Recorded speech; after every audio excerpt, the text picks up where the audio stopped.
안녕하십니까 여러분, RBGTV 리암입니다. 오늘의 주제는 서비스 마케팅 삼각형 두 번째입니다. 우리는 서비스 마케팅의 주요 구성 요인으로 기업과 고객과 직원이 있다고 말씀드렸습니다. 기업과 고객 간에 이루어지는 마케팅 관계를 외부 마케팅이라고 했고요. 그리고 고객과 직원 간의 접점에서 이루어지는 마케팅을 상호작용 마케팅, 그리고 기업이 직원과 관계하는 마케팅을 내부 마케팅이라고 하였습니다. 서비스 마케팅은 일반 제품 마케팅하고 다르게 특히 내부 마케팅이 중요함을 말씀을 드렸고요. 자, 내부 마케팅을 고객 약속 지키게 만들기라고 하였는데요. 기업이나 병원은 고객에게 최상의 서비스를 제공한다고 약속하는 것이 보통 일반적입니다. 그래서 직원들이 고객과의 서비스가 이 전달되는 과정에서, 상호작용 과정에서 최상의 서비스가 제공되도록 여러 가지 수단이나 방법을 강구해야 되는 겁니다. 의료 서비스는 타 서비스에 비해서 서비스 특성 중에 하나는 이질성의 특성이 아주 강하게 나타납니다. 즉, 같은 질환을 가진 환자에게 서비스를 제공하더라도 환자마다 또는 상황마다, 심지어는 보호자의 관여도에 따라서도 다양하게 반응할 수 있습니다. 오히려 진료의 직접적인 부분은 CP 개발을 통해서 좀 더 표준화시킬 수 있는데 그 기타 부가적인 서비스에서 오히려 표준화가 더 어려워지고 있는 것 또한 사실이고요. 고객 만족에 영향을 미치는 요소들이 더 많이 존재하고 있는 것 또한 사실입니다. 자, 우리의 서비스 현장을 한번 찾아가 볼까요? 전에 제가 컨설팅을 했던 병원의 이야기입니다. 그 병원은 직원이 140여 명 정도 됐고요. 그리고 원장님은 40대 후반의 연세를 가지신 분이었습니다. 그날은 이 병원장님이 종합검진을 하신 날이었습니다. 종합검진을 하시고 오후에 저를 만났는데 원장님이 그러시는 거죠. 내가 비로소 내시경 검사를 받아보니까 환자를 이해할 수 있겠네요 라고 하시더라고요. 그러면서 우리 직원들이 정말 친절한데 이 공감 부분이 부족한 것 같다 해가지고 직원들한테 공감을 주제로 해서 강의를 했던 경험이 있습니다. 근데 병원에서 대장내시경 검사를 하는 고객들은 아마 주로 50대를 전후해서 받게 되죠. 대장내시경은 보통 50대 전후에 처음 하는 경우가 많은 것 같습니다. 근데 대장내시경실에 있는 이 종사하는 직원들, 이 젊은 간호사분들이나 또 의사 선생님들은 사실 대장내시경을 한 번도 안 해본 분들이 많습니다. 그러니까 환자 경험이 없는 경우가 정말 많습니다.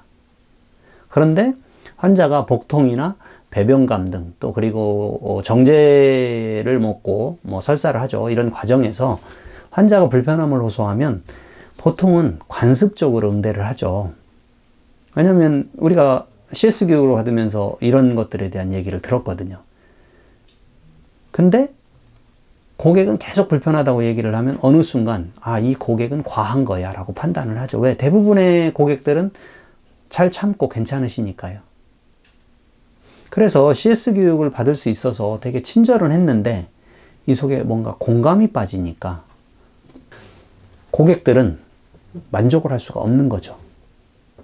자, 그렇다고 해서 직원이 모든 검사를 다 해서 이거를 경험하게 할 수 있느냐? 그건 할 수가 없겠죠. 그럼 어찌해야 할까요? 자, 우리는 이 문제를 가지고 토론을 하게 됩니다. 전략이나 대책에는 정답이 없습니다. 당시 중간관리자와 부서장들이 모여서 계속 논의를 했습니다. 근데 경험이 없다 보니까 큰 대책이 대안이 나온 건 없었습니다. 일반적인 걸로였는데 이벤트를 한번 해보자라는 어느 의견이 있었습니다. 그래서 이 이벤트 이름을 VI 이벤트라고 이름을 했습니다. 이름에 특별한 의미는 없고 그렇다고 해서 전문 용어도 아닙니다. Very important employee. 매우 중요한 직원이죠. 자, 우리나라 사람들은 영어 약자 쓰면 조금 왠지 가치 있어 보이고 좀 있어 보이는 것 같으니까 직원들이 되게 즐거워하는 경향도 있었습니다. 이 내용을 보면 간단합니다. 직원이나 직원 가족이 내원하여 치료를 하게 되면 상급병실 지원을 해주고요, 병원에서. 그리고 직원 건강검진을 종합검진으로 업그레이드 하는 겁니다. 그러니까 1년이나 직종에 따라서 2년에 한 번씩 받는 이 건강검진을 종합검진으로 업그레이드 해주는 거죠. 물론 가족들이 건강검진에도 확실하게 혜택을 제공하기로 했고요. 근데 반응이 너무나 좋았습니다. 직원들의 종합검진이야 당연히 하는 거였으니까 예상을 했었습니다, 수요를. 근데 그 가족들의 건강검진이 너무 많았던 거죠. 의료 서비스는 인건비가 원가의 30에서 50%, 많게는 60%를 상회하는 경우도 있습니다. 당시 이 이벤트를 진행을 하면서 추가적으로 인력 충원은 없었습니다. 왜냐하면 병원에서 제공하는 이 직원들에 대한 복지 혜택에 인력을 추가적으로 쓴다고 그 누구도 생각하지 않았고요. 건강검진 때문에 직원들이 정신없이 바쁜데도 당연히 도와야 된다. 그리고 관련 부서를 지원해야 된다는 공감이 자연스럽게 생겼고요. 그리고 이 회사에서 병원에서 제공하는 복지 혜택을 우리가 누리는데 인력을 충원해서 병원에 부담을 주면 되겠나라는 누가 말하지 않았는데도 이런 공감들이 형성이 되더란 얘기죠. 또 직원이나 가족들을 챙겨주니까 감사하다고 서로 커피를 나누고, 또 우리가 그동안 그렇게 많은 회의동을 하면서도 소통이라는 걸 강조하지만 정작 소통이 잘 이루어지지 않고 부서 이기주의나 부서 간의 갈등이 그렇게 심했습니다. 근데 이 이벤트, 한 달 남짓한 이 이벤트 후에 부서 간의 친밀도가 그 어느 때보다도 높아졌고, 또 그리고 고객을 이해하는 공감이 생겼습니다. 친절을 넘어서 공감이 발생을 한 거죠. 의료 서비스에서 공감, 소통의 조직 문화가 형성되면 마케팅 전략의 기동성은 최고가 됩니다.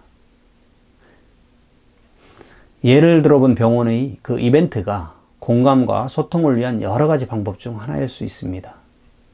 우리는 내부 마케팅에서 다뤄야 할 중요한 세 가지 과제를 얘기했습니다.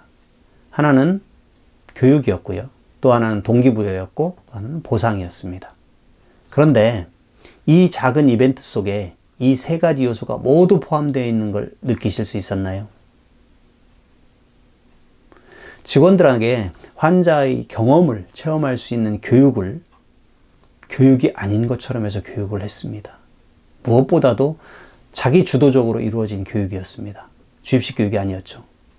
그리고 직원들 스스로 내가 더 혜택을 받는, 이익을 보는 건강검진을 한다고 그러니까 참여도가 정말 높았습니다. 동기부여가 됐죠.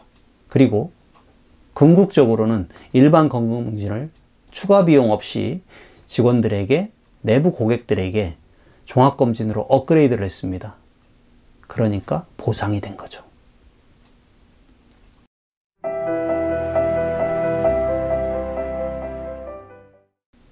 고객은 무조건 옳다. 스티브 레오나드사의 지석에 담긴 글입니다. 여러분들이 온라인상에서라든가 교재 또는 서비스 교육에서 많이 들었을 걸로 알고 있습니다. 1969년 미국 코네티컷주에서 설립된 스티브 레오나드사는 식료품 회사죠. 낙농업 제품을 주로 팔고 있는 회사였는데, 이 회사는 낙농업 상점계에서 디즈니랜드라고 불리게 되었습니다. 정말 꿈과 행복의 상징인 디즈니랜드, 이 정도 별칭을 붙었을 정도니 얼마나 많은 사람들의 사랑받는지 여러분들 상상이 가실 겁니다. 그러면 사랑받는 그들만의 특별한 이유가 있겠죠. 자, 바로 고객을 최우선으로 생각하는 기업 이념을 철저하게 몸소 실천하고 있기 때문인데요. 이 회사는 두 가지 철학을 돌로 된 지석에 새겨서 유명하게 된 거죠.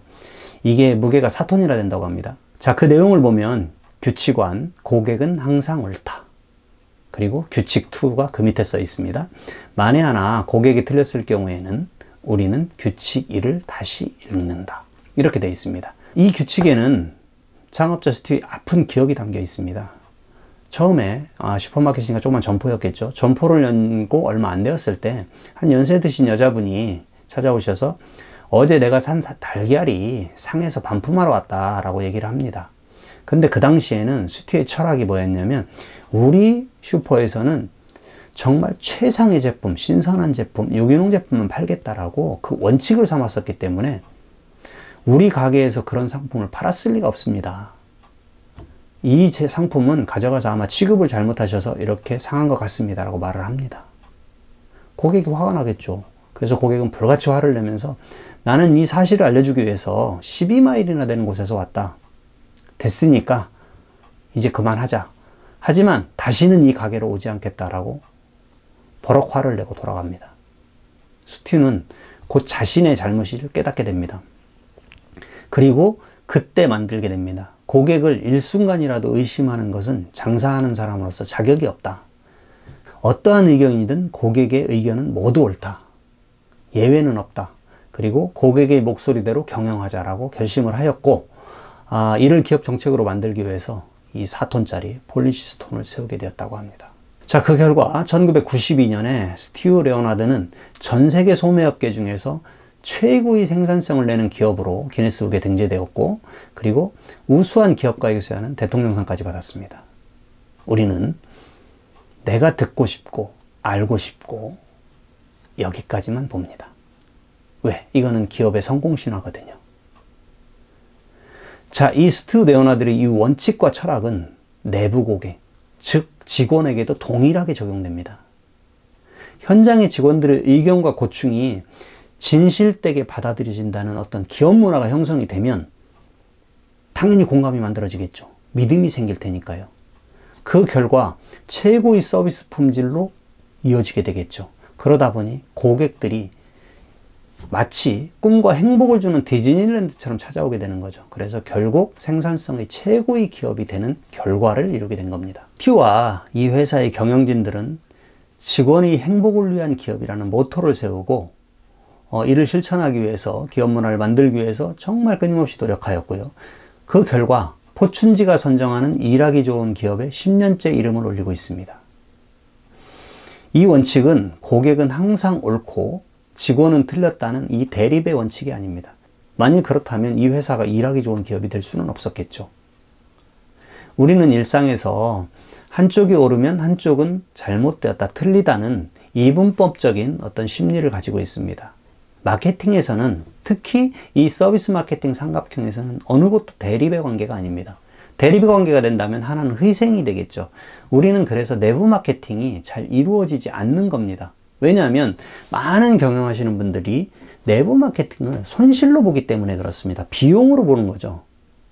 근데 내부 마케팅이 이루어지지 않으면 결국은 외부 마케팅이 원활하게 되지 않는데 어떻게 내부 마케팅을 손실로 볼 수 있겠습니까?